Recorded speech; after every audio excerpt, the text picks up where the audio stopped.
कल आपको प्रस्तावना में मैंने बताया कि जो आप हैं वो किस लिए संसार में आए हैं, परमात्मा ने आपको इतनी मेहनत से क्यों इंसान बनाया और इस इंसान का क्या उपयोग है। इसके लिए परमात्मा ने हमारे अंदर जो जो व्यवस्था की है वो अतीव सुंदर है और बड़ी मेहनत लेकर के ये व्यवस्था की गई और सारी तैयारियां अंदर जुट गई थी। लेकिन जिस वक्त मनुष्य को स्वतंत्रता दी गई, जब मनुष्य ने अपनी गर्दन ऊपर उठाई और जो पूर्ण मानव हो गया, तो उसने अपने स्वतंत्रता को भी पा लिया था। उसके अंदर जो दोनों शक्तियां जिसके बारे में मैंने कल बताया था, ईड़ा और पिंगला की शक्ति, ईड़ा जिससे कि हमारा अस्तित्व एग्जिस्टेंस बनता है और पिंगला के जिससे हम सृजन करते हैं, क्रिएटिव होते हैं, ये दोनों ही शक्तियां कार्यान्वित होने के कारण हमारे अंदर मन और बुद्धि या मन और अहंकार नाम की दो संस्थाएं तैयार हो गई। ये संस्थाएं आप अगर देखें तो सर में दो बलून के जैसे हैं, जो कि आपको यहाँ दिखाई देंगी कि सर में दो बलून के जैसे हमारे अंदर बन गई, जिसे अंग्रेजी में ईगो और सुपर ईगो कहा जाता है। ये दोनों संस्थाएं जा करके जब सर में बिल्कुल बीचों बीच जाके आपस में भिड़ गई, तो वहां पे घनीभूत होने के कारण वहां की जो तालू की हड्डी है, जिसे कि फॉन्टेनेल बोन कहते हैं, वो कैल्शियम से पूरी तरह से जुट गई, माने कैल्सिफाइड हो गई, माने जो वो नरम हड्डी थी वो एकदम सख्त हो गई। ये होने के कारण ही आप मिस्टर ये हैं, आप मिसेस वो हैं, आप मिस वो हैं। इसी कारण आप सब में जो अहम पना है कि मैं ये हूँ, मैं वो हूँ, मैं ये हूँ, ये सब इसी वजह से आ गया, क्योंकि आप सब उस सर्वव्यापी शक्ति से अलग हो गए। इससे पहले जो कुछ भी आपकी उत्क्रांति हुई, माने आप एक कार्बन एटम से ले करके इंसान होने तक जो भी आपकी उत्क्रांति हुई, जो भी आपका इवोल्यूशन हुआ है, वो अपने आप होते रहा और वो आपके सतर्कता में नहीं हुआ, आपके कॉन्शियस माइंड में नहीं हुआ। मैं बीच बीच में अंग्रेजी शब्द इस्तेमाल करूंगी, तो जिनको बहुत अच्छे से हिंदी नहीं भी आती वो भी समझ पाएंगे। कॉन्शियस माइंड में माने आपके सतर्क चित्त में ये बात नहीं आई कि आप किस तरह से अमीबा से इंसान बने। यह आपने जाना नहीं, यह अनजाने में ही होता रहा। लेकिन इसके आगे का जो उत्क्रांति का पद है, इसके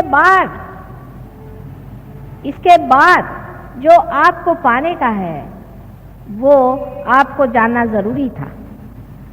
अगर आप न जानते तो न तो आप परमात्मा को जानते, न उसकी मेहनत को जानते, न ही उसकी शक्ति को जानते, न ही उस शक्ति को आप कार्यान्वित कर पाते। इस दशा में जब आ गए, इस विशेष दशा में, इस प्रौढ़ावस्था में, इस मैच्योरिटी में जब आप आ गए, तभी आपको वो पद मिलने वाला है जिसे आप अपनी सतर्कता में जानेंगे, अपनी कॉन्शियस माइंड से जानेंगे। आप इसको जानिएगा कि हम कुछ और हो गए, हमारे अंदर कुछ बदल आ गया और इसीलिए स्वतंत्रता आपको दी गई। ये स्वतंत्रता इसलिए दी गई, जैसे कि एक बच्चे को पहले आप गणित में सिखाते हैं कि 2 और 2 4 है, उसके बाद उसको एक सवाल आप दे देते हैं, उसको कहते हैं कि इस सवाल का आप जवाब ढूंढ के निकालिए। ये सवाल आपको हमने दिया है, ये प्रश्न हमने आपके सामने रखा है, इस प्रश्न का हल आप निकालिए। इसी प्रकार परमात्मा ने आपको इसलिए स्वतंत्रता दी कि जीवन का प्रश्न जो है उसे आप अपनी बुद्धि से ही साधें। सब मनुष्य में बुद्धि होती है।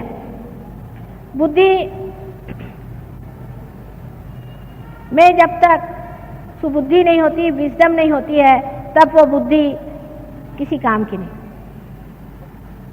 सुबुद्धि भी मनुष्य में होती है, जन्मता ही उसमें सुबुद्धि भी होती है, लेकिन मनुष्य अपनी स्वतंत्रता में इसे खो बैठता है। सुबुद्धि आपके अंदर होती है और सुबुद्धि से जब आप किसी चीज में, अपनी स्वतंत्रता में किसी चीज को आप खोजते हैं, जब आप स्वतंत्रता में इसको खोजते हैं, तब सुबुद्धि होने पर आप बराबर बीचों बीच मार्ग में रहते हैं, जिसे कि हम सुषुम्ना का पथ कहते हैं, जिसे पैरासिम्पैथेटिक नर्वस सिस्टम का मैनिफेस्टेशन होता है।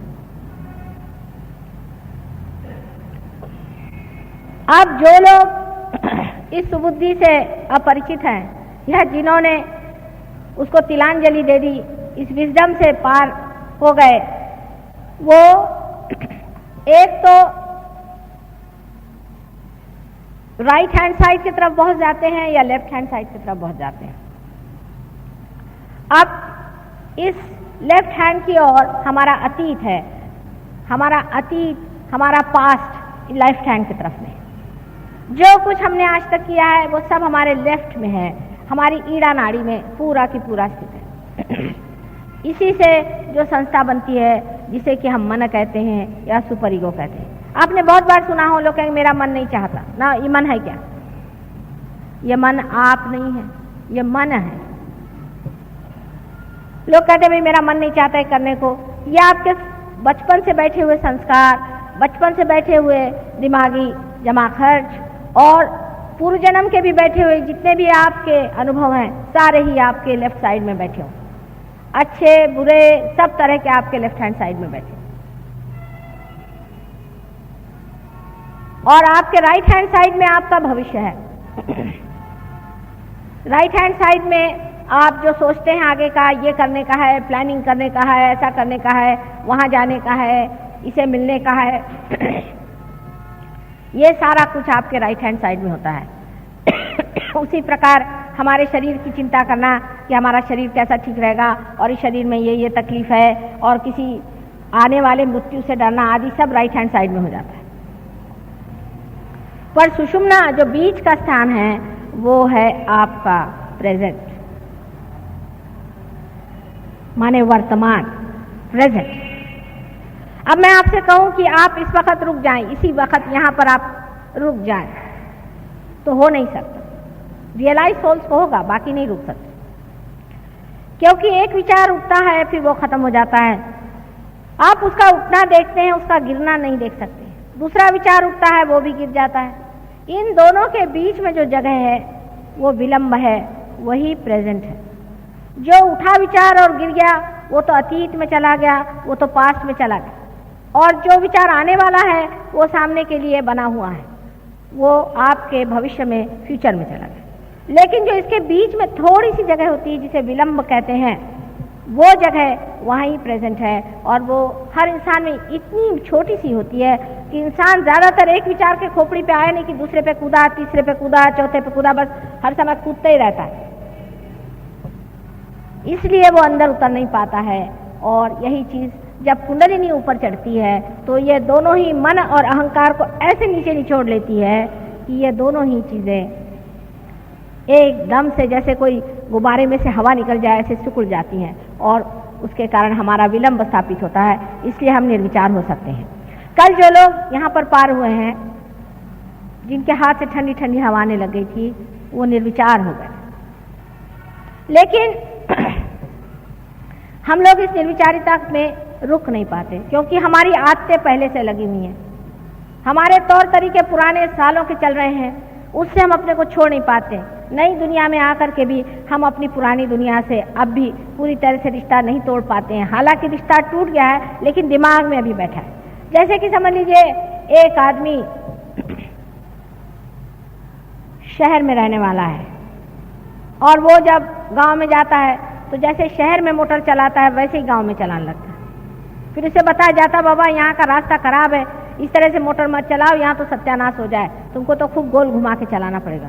तो भी वो भूल जाता है, उसकी आदत पड़ी हुई है दिमाग की। इसीलिए दिमागी जो आदतें हैं वो आप पे काम करती हैं। इसलिए मैंने आपसे कल कहा था कि जब आप पार भी हो गए तो भी आपको चाहिए कि आप सहयोग के लिए जरूर थोड़ा सा टाइम निकालें, जिससे आपकी निर्विचारिता स्थापित हो जाए। पहले तो विलंब का स्थापन करना होता है।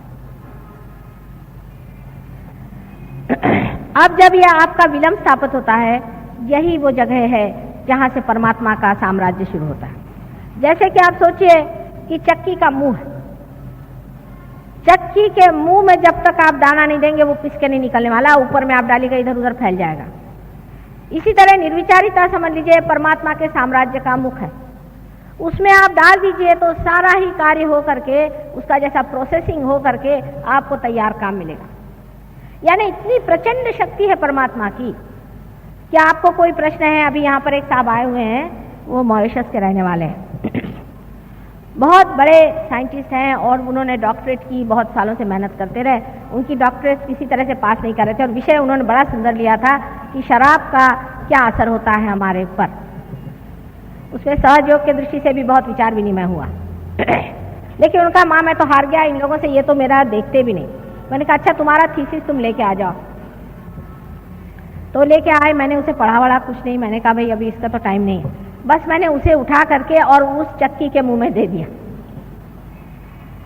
और आपको आश्चर्य होगा दूसरे दिन वो डॉक्टर हो गए, दूसरे ही दिन, एक शब्द भी इसमें से झूठा नहीं। उस चक्की के मुंह में डालने का एक प्रयास शुरू हो जाना चाहिए, करते करते वही फिर आदत हो जाती, फिर हम कहते हैं अच्छा भगवान पे छोड़ दो। आप कितना भी कार्य कर लीजिए लेकिन अगर वो परमात्मा पे छोड़ा नहीं है तो उसका फल पता नहीं कहां से जाके क्या निकला है। जब आप विचारों के चक्करों में घूमते हैं तब आप कार्यान्वित रहते हैं।